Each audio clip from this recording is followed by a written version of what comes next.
ሰላም ቲክቶክ እንዴት ናችሁ? የ2025 የቲክቶክ አዋርድ አለባበሴ በጣም ብዙ አነጋግሮ ነበር። ጥርት ያለ ነገር መናገር ፈልጋለሁ። በዚህ አጋጣሚ ወደ ሌላ ነገር ተወስዷል። ሶኔን የምታውቁኝ ሰዎች ዳንሰኛ ነኝ። ከ11 ዓመት ጀምሮ ዳንሰኛ ነበርኩ። ማይክል ጃክሰንን እያየሁ አደግኩት። እነ ክሪስ ብራውን በቃ ብዙ ዳንሰኞችን እያየሁ አደግኩ። ከሁለት ዓመት በፊት ቲክቶክ ላይ ፒን አረጋዋለሁ። አሁን የፕሮፋይል ላይ ስገቡ ቀጥታ የመጀመሪያ ቪዲዮ ፒን አረግላችኋለሁ። የማይክል ጃክሰንን ልብስ ፖስት አድርጌ ነበረ። በቃ ከዚህ በኋላ ለራሴ አዋርድ ስቀርብ እንደ ማይክል ጃክሰን ነው መልበስ የምፈልገው የሚል ነበረ።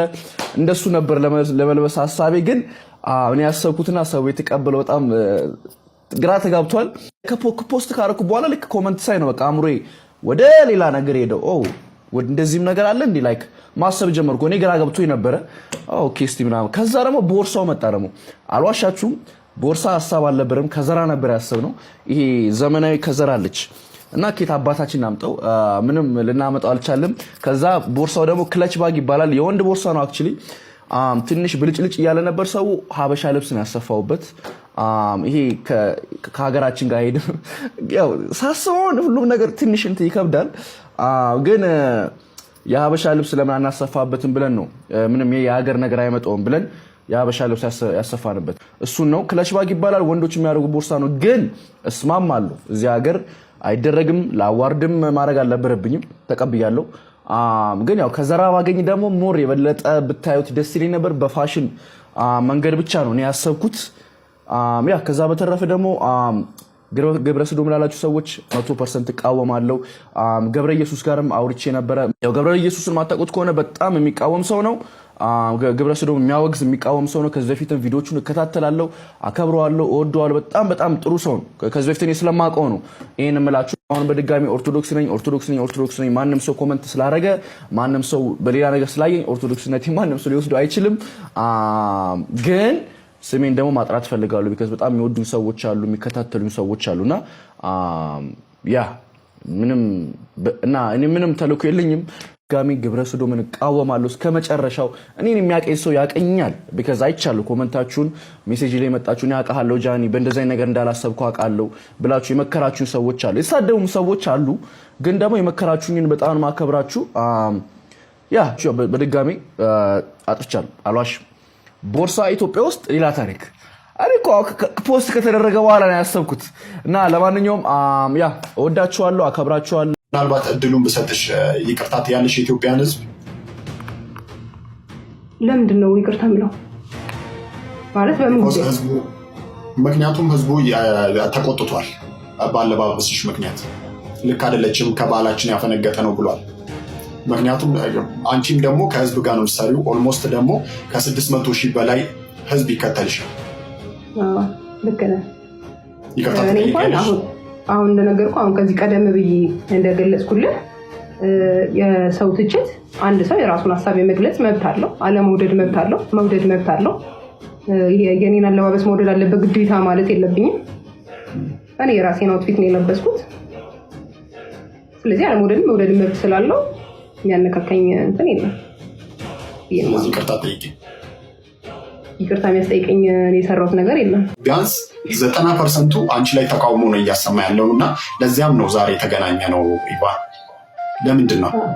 አሁን ለምሳሌ ክርስቶስ በምድር ላይ በነበረበት ጊዜ ብዙ ተቃዋሚና ብዙ ተቺ ነበረው ነበር። ክርስቶስ አይሁዳውያን የተቃወሙት ለምንድን ነው? የእግዚአብሔር ልጅ ነኝ ስላለ አንድ ራሱን የእግዚአብሔር ልጅ ነኝ ይላል። ለምንድን ነው የተቃወሙት? በሰንበት ሰው ስለፈወሰ። ሁለት ለምንድን የተቃወሙት? 5000 የሚያህል ህዝብ በ2 ዓሳና በ5 እንጀራ ስለመገበ እና 12 መሶብ ስለተረፈ የተቃወሙት። አንቺን ለምንድን ነው ሰው የተቃወመሽ? ሰይጣናዊ የሆነ አለባበስ ለብሰሽ ስለመጣሽ፣ ኃጢአትን ዝሙትን የሚያበረታታ አይነት ልብስ ለብሰሽ ስለመጣሽ፣ ለብዙ ሰዎች መሰናከል ስለሆንሽ፣ በከበረ ስጋሽ እግዚአብሔር ሰው ሰይጣን እንዲከብር ስላደረግሽ ነው ሰው የተቃወመሽ፣ ሌላ አይደለም። ሃይማኖት ያለውም የሌለውም ሰው ነው የተቃወማት እኮ ይቺ ልጅ። ኦርቶዶክስ ብቻ ሃይማኖት ያለውም የሌለውም ሰዋዊነት የሚሰማውም በህገ ልቦና የሚመራው እንዲሁ በልቡ ሲያስበው ይሄ ነገር ልክ አይደለም ብሎ የሚያስብ ሰው ሁሉ ነው የተቃወማት። ሃይማኖተኛው ብቻ ሃይማኖት ያለው ሰው ብቻ አለ እኮ የተቃወማት። ድፍን ሰው ሙሉ ለሙሉ ሲቃወምህ ቆም አትልም? እውነት ሰርተህ ሰው ቅዱስ ዮሐንስ ቅዱስ አትናቴዎስ ከዚህ በፊት አትናቴዎስ ዓለም ሁሉ እኮ ተቃወመ፣ ዓለም ሁሉ እኮ ጠላ፣ ምን ታደርጋለህ ሲሉት እኔ ዓለምን አስቀድሜ ጠልቼዋለሁ። ዓለም ሁሉ የጠላውና የተቃወመው አትናቴዎስን እውነትን ስለተናገረ ነበር፣ ክርስቶስ ኢየሱስ አምላክ ነኝ ስላለ ነው። አንቺ ግን ዛሬ ዓለም ሁሉ የተቃወመሽ፣ ዓለም ሁሉ እንደዛ የገፋሽ ነውር ስለሆነ ነውር የሆነ ነገር ስላደረግሽ ነው። ግን አሁንም የምነግራት ክርስቶስ ኢየሱስ ያነጻጸርሽው ክርስቶስ ኢየሱስ ዛሬ መሐሪ ነው፣ ይቅር ባይ ነው፣ ቸር ነው፣ ሰውንም ወዳጅ ነው። እኔ አንቺን ኃጢአት ዘግዝኬ ለማውራት አይደለም፣ በጣም ብዙ ኃጢአቴ ይሸፍኖልኛል ጌታ ክርስቶስ እና የሰጠሽው ማብራሪያ ልክ አይደለም። ወንድማዊ ምክር የሰጠሽው ማብራሪያ ልክ አይደለም። አንቺን የተቃወሙሽ በማይሆን አመጣጥ ስለመጣሽ ነው። ክርስቶስን የተቃወሙት እውነተኛ ስለሆነ ነው። ቆም ብለሽ አስበሽ ከእንደዚህ አይነት ድርጊቶች የታረምሽ እንግዲህ የሥጋችን የእግዚአብሔር ቤተ መቅደስ ነው። በሚሞት ሥጋቸው ኃጢአትን አትስሩ ብሏል ቅዱስ ጳውሎስ እና ራስሽን አክብሪ፣ ሴትነትሽን አክብሪ፣ ዙሪያሽን አክብሪ፣ ክርስቶስን አስከብሪ፣ ቤተ እምነትሽን አስከብሪ። ቆም ብለሽ አስቢ። ከሰፊው ሕዝብ ጋር ለመጋባት መልካም አይደለም። ይሄ ነው የኔ መልእክት። ሃይማኖቴንና ብሔሬን መናገር አልፈልግም። ሃይማኖት ከፖለቲካና ከብሔር ወጣ ያልኩኝ ውጪ ነኝ። ሃይማኖት የለሽም? አለኝ ግን መናገር አልፈልግም። ለምን አትናገሪም ታዲያ? ማልናገርበት ምክንያት ከአንድ ሃይማኖት ጋር እንዳያነካ እንትን እንዳይሉኝ ነው። ለምሳሌ አሁን እኔ ኢቫን ድሪስ ነው ስሜና ድሪስ ብዙ ጊዜ ኮሜንት ላይ አንዱ ቪዲዮ ላይ እያየሁት ነበር ሲከራከሩና ድሪስ ሙስሊም ናት ይላሉ፣ የሌላ ሀገር ዜጋ ናት ኢቫን ከስሜ እነሱና ደግሞ የሌላ ሀገር ናት ይላሉ። ኢቫን ማለት ኢቫንጀሊስት ነው ትርጉሙ። ኢቫንጀሊስት ሲሆን ወንጌላዊት ነው የሚሆነው። ፕሮቴስታንት ናት ይላሉ፣ ኦርቶዶክስ ናት አይ ምናምን ይላሉ። ብዙ ነገር ሁሉም ሰው የራሱን አስተያየት ይሰጣል። ከዛ ደግሞ አንደኛው ካገኙ በኋላ ኖርማሊ እኛን አሁን ለምሳሌ እኔ ኦርቶዶክስ ለምሳሌ ቢሆን ኦርቶዶክስን አልቶኪም ያለው ኦርቶዶክስን ያውክልም እንደዚህ ብለው ከአንድ ሃይማኖት ጋር የዛን ሃይማኖት ስም ዝቅ እንዳላረገው ያንን ሃይማኖት ወክዬ ሳይሆን አንደርስታንድ እያደረገኝ ነው። ያንን ሃይማኖት እኔ አልወክልም። አንደርስታንድ አገኘ። ለምሳሌ እኔ ክርስቲያን ኦርቶዶክስ ነኝ ብል ያለባበስሽ ኦርቶዶክስን አይወክልም። ይሄ እንትን እንደዚህ ፕሮቴስታንት ነኝ ብል ፕሮቴስታንት እንደዚህ ብሎ ከዛ ሃይማኖት ጋር ሙስሊም ነኝ ብል እንደዚህ ያለ እንትን ያገናኙታል ማለት ነው። እኔ የትኛውንም ሃይማኖት ሞክር ሰው ስላልሆንኩኝ ይቅርታ አንዴ እዚህ ጋር ኢቫን ይቅርታ እዚህ ጋር ላቋረጥሽ ነው። ስላገናኙ ሳይሆን ከነ ድክመትሽ ከነ ኃጢአትሽ አይደለ እግዚአብሔር የሚፈልግሽ። የምታመልኪው አምላክ ከነ ኃጢአትሽም ቢሆን ይወድሻል አይደለ? ለምንድን ነው ስፔሲፊካሊ ወይ ኦርቶዶክስ ነኝ ወይ ሙስሊም ነኝ ወይ ደግሞ ፕሮቴስታንት ነኝ ብለሽ መናገር ያልፈለግሽው ለምንድን ነው? ምክንያቱም ማንም ሰው ኃጢአተኛ ነው። ኃጢአተኛ ስለሆንኩ ምናምን ብለሽ አለመናገር አልችልም። ምክንያቱም ሌላኛው ጥያቄ እየቀረበብሽ ያለው ኢቫን 666 ናት ብለው እዚህ ጋር ራሱ ኮመንት ላይ እየጻፉ ነው ያሉት እና ለእነሱ ጥያቄ መልስ እንዳይሆን ለምንድን ነው ስፔሲፊካሊ ሃይማኖትሽን ለምን አትናገር? በአንድ ፈጣሪ አምናለሁ በእግዚአብሔር። እሺ የትኛው ሃይማኖት ተቋም ውስጥ ነሽ ያለሽው? እሱኛውን አልናገርም። የመብት ጉዳይ አይደል እንደነገርኩ ነው። ከአንደኛው የሃይማኖት ጋር እኛን አትወኪም ወይም ደግሞ የዛን ሃይማኖት እኔ ስለማልወክል የስፔሲፊክ እንደዚህ ነው ሃይማኖት ብዬ አልናገርም። ቅርና ጡትሽን እንደዚህ አዘባነሽ ፎቶ ትነሽበታለሽ። ሴቶች ሴት ጽንሰው ጋኔን ያደረባት ሴት ጽንሷን ገልጣ ፎቶ ትነሳለች። ጋኔን አድሮብሽ እኮ ነው፣ ሰይጣን አድሮብሽ ነው ደስ የምታደርጊው። ጡቷን የምትገልጥ በአደባባይ ጡት ገልጣ የምታሳይ ሴት ሰይጣን ያደረባት ናት። ነፍሰ ጡር ነኝ ብላ ሆዷ እንደዚህ ገፍጥጣ ፎቶ የምትነሳ ሴት ሰይጣን ያደረባት ናት። ምንም ሌላ መገለጫ ያስፈልገው። ንስሐ ግቡ። በጣም ነውር ነው። እናቶቻችን ቅድስት ሐና ምንድን ነው የሚላት? ነፍሰ ጡር በሆነች ጊዜ ራሷን ሰወረች። ቅድስት ኤልሳቤጥንም ተመልከቱ በሉቃስ ወንጌል ምዕራፍ 1 ላይ ራሷን ሰወረች ይላል። ሴት ነፍሰ ጡር ስትሆን እዩኝ አይባልም። ትረገሚያለሽ። የተረገመ ልጅ ተወልጃለሽ። አንቺ መራራ ፍሬ ነሽ። የምትወልጂው ልጅ መራራ ፍሬ ነው የሚሆንብሽ። የጣፈጠ ፍሬ ለመውለድ ተደበቁ። መደበቅ ነው ነፍሰ ጡር ሲኮን። ከዚያ ስታጠቡ በአደባባይ አይደለም ልጅ ማጥባት፣ ዞር ብሎ ሰው ካለም ልጅን እናቶቻችን በነጠላ ሸፈን አድርገው ነው የሚያጠቡ። ይሄ እኮ ከቅዱስ ፋኑኤል ነው የተማሩት። እመቤታችንን ጋርዶ ነው የመገባት። ከሰማይ ህብስት አውርዶ በክንፉ ጋርዶ ነው እኮ ቅዱስ ፋኑኤል። የመገባት አንዲት እህት ሳይቲንክ ከሰሞኑ በነበረ አንድ የሽልማት ፕሮግራም ላይ ትንሽ እርቃን የሚያደርግ ልብስ ለብሳ ነበር የተገኘችው እና የምንም ቤተ እምነት ተከታይ እንደሆነች እግዚአብሔር በሚያውቀው አላውቅም። በወንድምነት ልላት የምችለው እንዲህ አይነት እህቶችን ያው በወንድምነት ልንል የምንችለው እንዲህ ባይለበስ ጥሩ ነው የምንለው እንጂ የሆነ ሰዎችን የሆነ ጥፋተኛ ማድረግ ኃጢአተኛ ማድረግ ምናምን በፍጹም እንደዛ እንድናደርግ ቤተክርስቲያን አላስተማረችንም። ቤተክርስቲያን ፍርድ ቤት አይደለችም። ቤተክርስቲያን የመድኃኒት ቤት ነች። ስለዚህ ሁሉም ለእያንዳንዱ እንደታመመው ህመም መድኃኒት የሚሰጥበት ቦታ እንጂ ፍርድ ቤት አይደለችም። ሰው ማንንም ላይ አንፈርድም ልላችሁ ፈልጌ ነው። እና ግን የሆነ ነገር ተመለከትኩኝ። የኔ እናት ምን ትላለች መሰላችሁ? ሁልጊዜ ስናጠፋ ከአንደኛው ባለጌ ሁለተኛው ባለጌ ትላለች። በመጀመሪያ የተሰራ ስህተት አለ። ያው አንዳንድ ጊዜ የምንም እምነት ተከታይ እንኳን ባትሆኑ ባህልን ማጉደፍ በራሱ ጥሩ አይደለም እና እዛ ቦታ ላይ ብቻ ጀስት አንዳንድ ጊዜ ሰው እንደየፍላጎቱ የተለያየ አይነት አለባበስ ለብሶ ተገኘ። እሱ ርዕሳችን አይደለም እንዳልኳችሁ እና ለምንድን ነው እንደዚህ አይነት ነገር ለብሰሽ የተገኘሽው ብሎ አንድ ሰው ጠይቋት ነበር እና ያን ቪዲዮ እቺ በጣም ደንግጬ ነው አሁን ዛሬ ላይቭ የገባሁት። ለምን ነው እንደዚህ ለብሰሽ የሄድሽው? በጣም ብዙ ኢትዮጵያውያን አዝነዋል፣ ተቀይመዋል ሲባል ጌታችን ኢየሱስም ሰዎች ይቃወሙት ነበር። ጌታ ሆይ እንዴ አንዳንድ ጊዜ እንዴ ተው እንጂ ማለት የሆነ በድፍረት የምንሰራውን ይሄ ምድራዊ የሆነውን ነገር ለምንድን ነው ከክርስቶስ የማዳን ስራ ጋር የምናገናኘው? በምድር እያለ ጌታችን ኢየሱስም እንትን ይሉት ነበረ፣ ይቃወሙት ነበር። ጋይስ ኢማጂን ማለት ስለ እርቃን ነው እየተወራ ያለው። ወዴት ነው እየሄድን ያለ ነው? ማለት እርቃን አይነት አለባበስ ለመልበስ ይሄ ሰው ያለው ነፃ ፈቃድ ነው። ያላችሁበት ሀገርም በህገ መንግስት ደረጃ የሚፈቅድላችሁ ነገር ነው። ሰው እንደፈለገ መልበስ ይችላል። ነገር ግን ጋር በስመ አብ የእርቃንን ልብስ ጉዳይ ከእንትን ጋር ከጌታችን ኢየሱስ ክርስቶስ የማዳን ስራ ጋር ማገናኘት ጥሩ አይደል። ይሄን መልእክት ምናልባት ለታችን ብታደርሱ ጥሩ ነው። በቃ በመጀመሪያ ደረጃ ቀደም እንዳልኳችሁ ቤተክርስቲያን የፍርድ ቦታ አይደለችም። ይህችታችን የምን እምነት ተከታይ እንደሆነች ጌታ ባወቀን ያላቅም።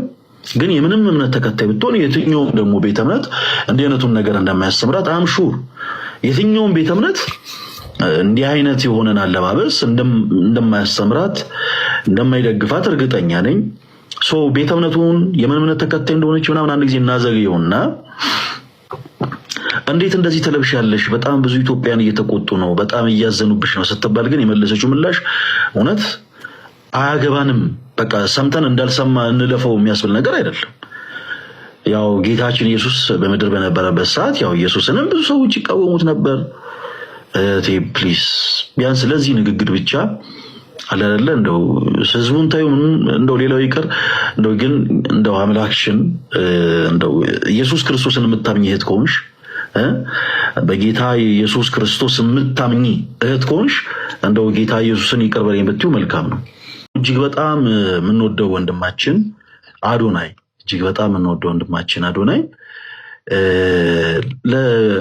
እንዴት ነው መሰላችሁ? በቤተክርስቲያን ውስጥ ክርስቲያኖች ሁላችሁም በደንብ አዳምጡ እሺ። በቤተክርስቲያን ውስጥ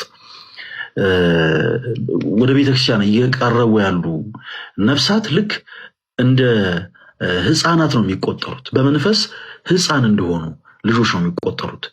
ለነዛ ህፃን በመንፈስ ህፃን ለሆኑ ልጆች ደግሞ ጠንከር ያሉ ቃላቶች ምናምን አይሰጡም። እና እጅግ በጣም የምንወደው ወንድማችን አዶናይ እጅግ በጣም የሚደንቅ ስራን ሰርቷል። በዛው ልክ ደግሞ እንደው ቢታረም የምንለውን ነገርም ደግሞ ሲያደርግ ተመልክተናል። እና ይህንን ማለፍ አልፈለግንም። እንዲህ ስንል ይሄ ዝም ብለን አሁንም ድንጋይ እያነሳን እየወረወርን ምናምን አይደለም። እሺ ጋይስ፣ ከሁሉ በላይ እንዲህ ባለ ቦታ ላይ የአምላክን እናት የክርስቶስን እናት የመድንን እናት ድንግል ማርያምን ስሟን ጠርቶ ሰዎች የእሷ ስም ሲጠራ በጣም ቅር በሚሰኙበት ዘመን የእሷን ስም መጥራት በሚያሳፍርበት ዘመን እጅግ በጣም በኩራት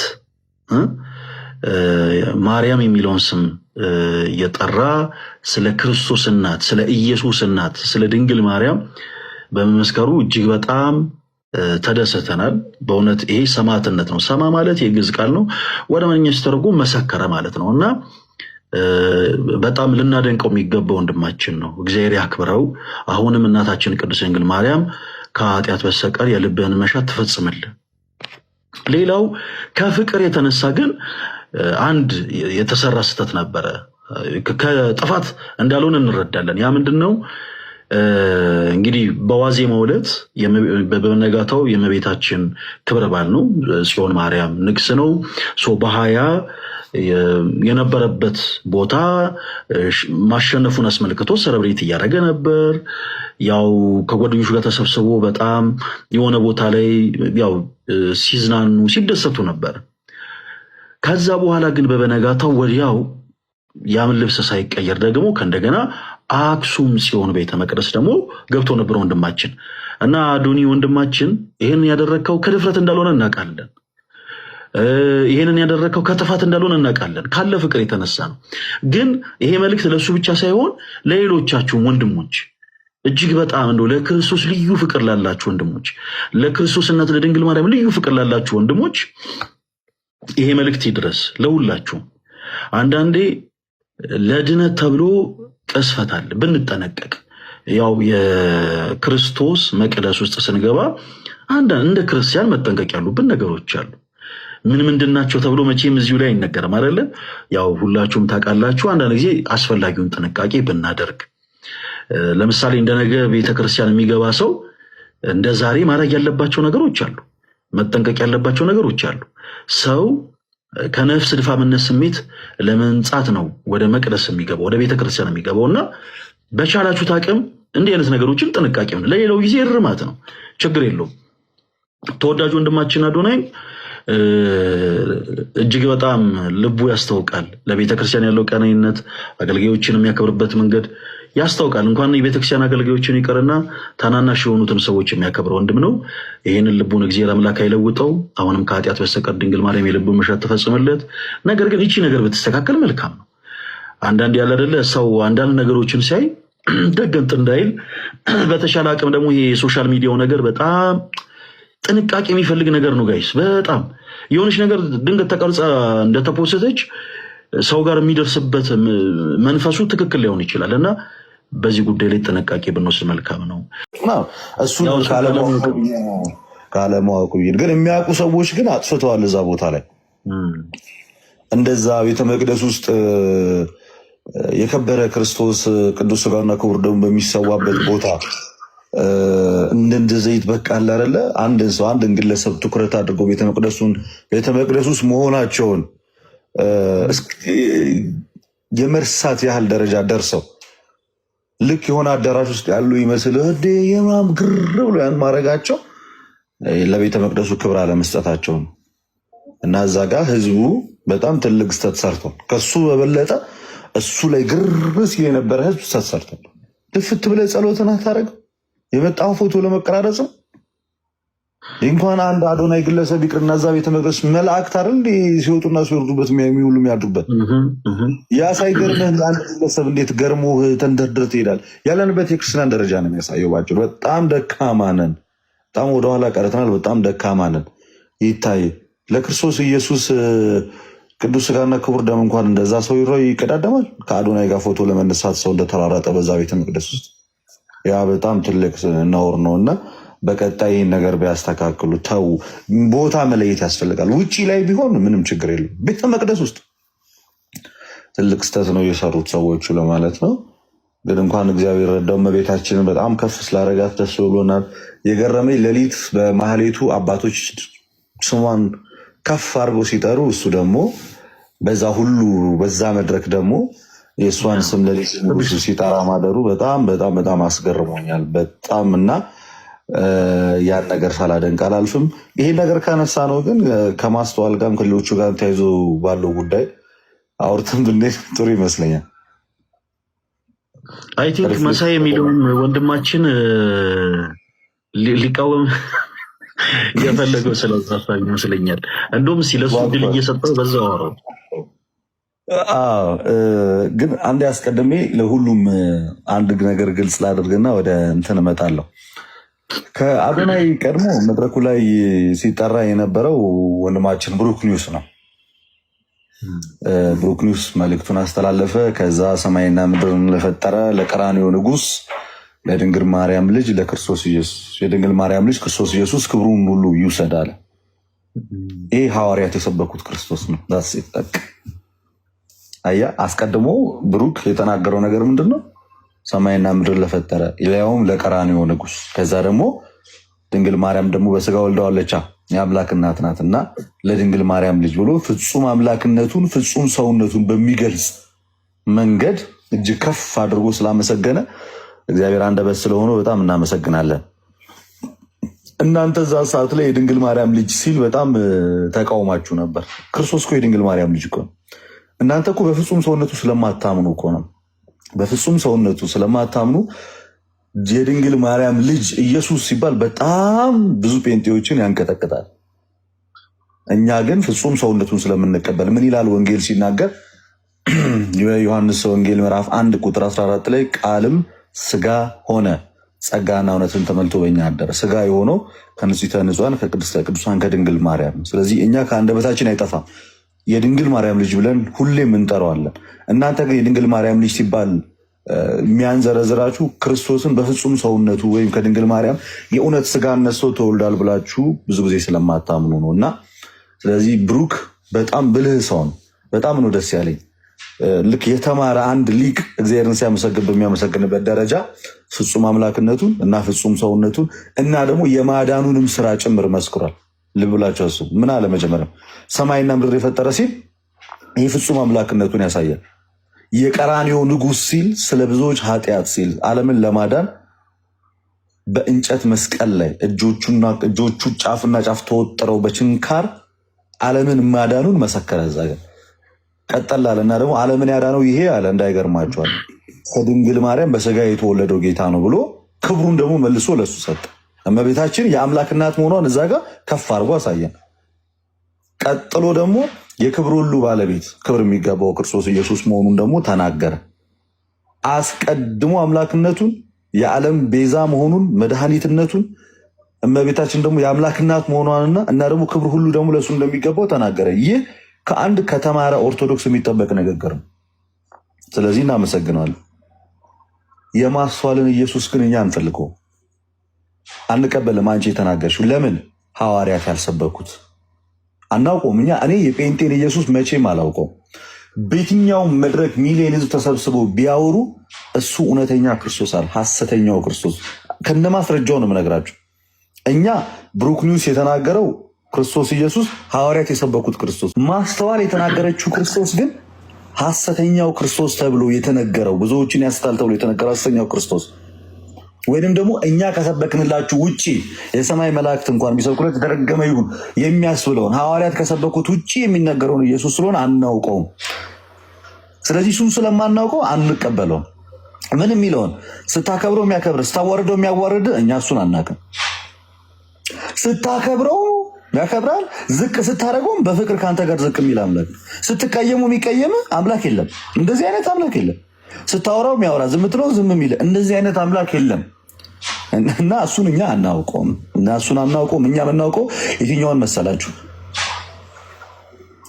ሰማይና ምድር የፈጠረውን ከሰማያ ሰማያት ወርዶ ሰው እስከመሆን ድረስ የቀረበን በፍጹም ሰውነቱ ከኛ ጋር አንድ የሆነ በፍጹም መለኮቱ ከአባቱ ጋር አንድ የሆነ ትሁት ጌታ፣ ሲሰድቡት ዝም፣ ሲገርፉት ዝም፣ ሲያዋርዱት ዝም ብሎ በዝምታው ዓለምን ከጨለማ ወደ ብርሃን ያመጣል። የአብ ተቀዳሚ